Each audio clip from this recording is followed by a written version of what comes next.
Skip. Last night he was. No, I am not surprised that LeBron didn't take the last shot because they said, AD said after the game, it was drawn up for LeBron.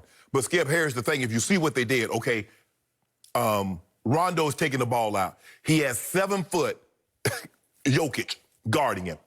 Remember now, they bring in Plumlee, who's a leaper, because they don't want anything close to the basket because you got Jeremy Grant, 6'8", 6'9". He's fronting LeBron. What Plumlee does not know, and what Grant doesn't know is that AD is peeling. Plumlee is saying, switch, and Grant was probably thinking, switch what? Nobody's coming to pick me. Why are we switching? So he's motioning for Grant to get out. And Skip, if you remember, right before this the shutdown happened, AD had that very shot against the Nets for the game winner. LeBron brought it up after the game. The exact same shot. And if you remember the next day, Skip, they showed in practice. Here it is right here. This is the exact same shot. Yep. The exact same shot. And now the next day, they're practicing it, and he hit that shot. LeBron says, I put him in that situation again. I know it's gonna happen. And he took that shot. Skip, nothing Anthony Davis is doing surprises me. The only thing is that Anthony Davis is on television every single night. When he was in New Orleans, you look at his numbers. AD was 25 and 12, 26 and 12 on a nightly basis. But when you play it in obscurity or you're not competing for a title, nobody cares about those numbers. Everybody says he's putting up numbers in a losing effort.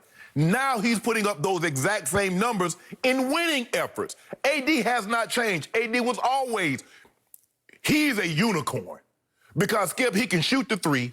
He got a mid-range game because he had that going last night. He can put the ball on the floor like a guard, get to the rim. You foul him, he's going to make 80% of his threes. And when you factor in his defense, nobody in the NBA is more complete than Anthony Davis. Not Giannis, because Giannis ain't shooting no threes. He's terrible from the free throw line, and he has absolutely no mid-range game. That's why he gets bounced every year, because once they build a wall, guess what, Skip? He can't get over it. So, Time out. Does Kevin Durant still play in the NBA? Skip, hold on. I'm just asking. Yes, he does. It's like he's retired. Let me ask you a question. Is KD as good a defensive player as Anthony Davis? He can be in that range. He can be up in that level.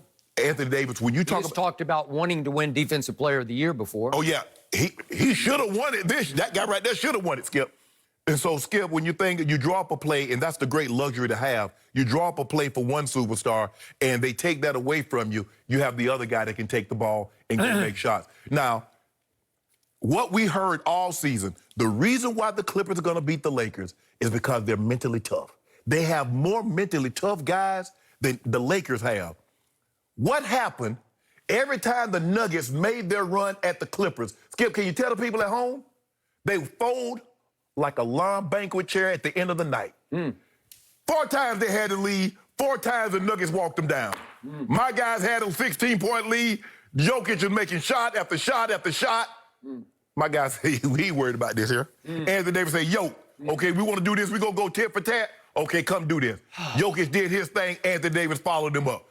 Hey, Jokic's a load. Now, Skip, the likelihood of Jokic shooting a high percentage from the field is not going to be very good because they got 3 guys that can bother him. You got AD, you got Dwight, and you got JaVale McGee. So he's not going to get easy shots. Down the stretch, the shots that he was making, Skip, man, you just tip it. Hey, you shake the guy's hand and say, man, that's a hell of a shot.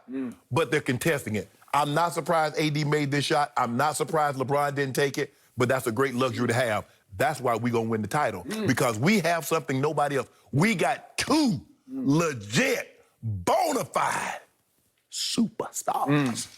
Okay, you talked and talked and talked and talked and talked, and it is now my turn. I am about to unleash on everything you just said, because clearly you swept it all under your little rug over there that you have. Your man, LeBron James, at the end of that game, was even luckier than his Dallas Cowboys were a little earlier in the day with that onside kick recovery. What happened? Your man, AD, your number 3 jersey that you held up, he took your man LeBron right off the hook at the end of the game because LeBron wasn't just going to be the GOAT of that game. He was going to be the lowercase GOAT, as in G-O-A-T, as in barnyard GOAT, as in he was going to get all the blame for the blunder of blowing that lead. He might have had a few turnovers. Yeah, he had a few turnovers, but let's step back and look at what happened in the fourth quarter. Your man played 10 minutes of the fourth quarter. He went 1 for 6, LeBron did. He was 0 for 3 from 3 because he got off hot, making a couple threes. It's like, I got this. I got this. No, you don't got this. And he had 2 more turnovers, 6 total, but the 2 in the fourth quarter kept reopening the door for the Nuggets. Were the Nuggets outstanding in the fourth quarter the way they were against the Clippers in games 5 and 6? Nope. In games 5 and 6 in the fourth quarter, the Clippers went 7 of 9 from 3. Guess what they were last night in the fourth quarter? 1 of 7. Yeah. They made 1 3, and they should have won the game. 1 3 in the fourth, and they were right there with the 1-point lead. So what happened on the final play of the game? Well, as you correctly surmised, Mason Plumlee got subbed in with 2.1 left. Let's go back just split second. Okay, so your man Caruso, he takes the 3 to win from the top of the circle. Right. It's a little off and a little left. If Denver gets the rebound, you're cooked. Yeah. You're done. Yeah. Instead, it goes left hard, and there are lots of hands on the ball, and it winds up in Danny Green's hands, and he's like, I got this. I'm going to shoot it. And Jamal Murray flies across his face and cleanly blocks it. And knock the ball up in the air. And if Jamal can somehow save it inbounds to a teammate, the game is over. Yes. But he couldn't hold on to the basketball. Okay, so now Mike Malone says, well, they just need a bucket. They just need a point to tie to send it to overtime. They'll probably lob this toward the rim and have AD try to swoop to the hoop and stuff it or get fouled and go to the free throw line because we know he can make his late game free throws. So what happens? He says, I need Mason Plumlee in there because he's not quite 7 feet, but he can jump. Well, yeah, he's a leaper. And he's strong, and he can big physical. body. Yes. Okay. So he's going to guard AD, and Jeremy Grant, as usual, is going to guard LeBron. And to your point, Jokic, with that wily length of his, he's going to be all over. And they subbed in Rondo to throw the inbounds pass because Rondo asked Vogel, he said on the sideline, can I go in and do this? And everybody said, yes. And of course, Frankie V, he doesn't know what to do. It's just like, yeah, whatever you guys want to do. Is LeBron okay with this? Well, let's go, Skip. Look, you want one of your 2 best passers to always be on the inbound. So obviously you drew up the play for LeBron, so you don't want LeBron on the inbound, so the next best option is Rondo. Okay, so here's what happens. Rondo, do we have that sound of Rondo? He described his thought process on the last play. Do we have that? Here we go. We got it. Maybe not. Okay, I think I made eye contact with every player on my team that played. My first look was Kenny backdoor. That wasn't there. Danny backdoor wasn't there. Brian and I looked eye to eye, but he didn't move. And then I saw already coming on the outside and try to get it to him on time on target. I had Joker on me, so obviously I couldn't throw a lob pass, and he did the rest.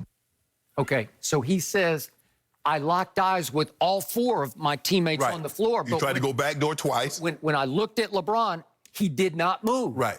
Well, guess why he didn't move? Because he was cold. He wanted no part of the last play that was called for him. He just said, somebody else do it because I am cold. I don't want to screw this up. I don't want to be 1 for 7 at the end of the night. And he just stands still the whole play. He does not move, and Jeremy Grant just stands there like, I guess I don't have to play defense. So what does AD do? Instead of swoop to the hoop, he just cuts across, all the way across the top of the circle, and Mason Plumlee is shocked. He is so shocked. You know, he played it for the back door, to Skip. He's played it for the lob. Okay, and nothing happens. And all of a sudden, he panics, and he thinks, surely they're going to pick for AD.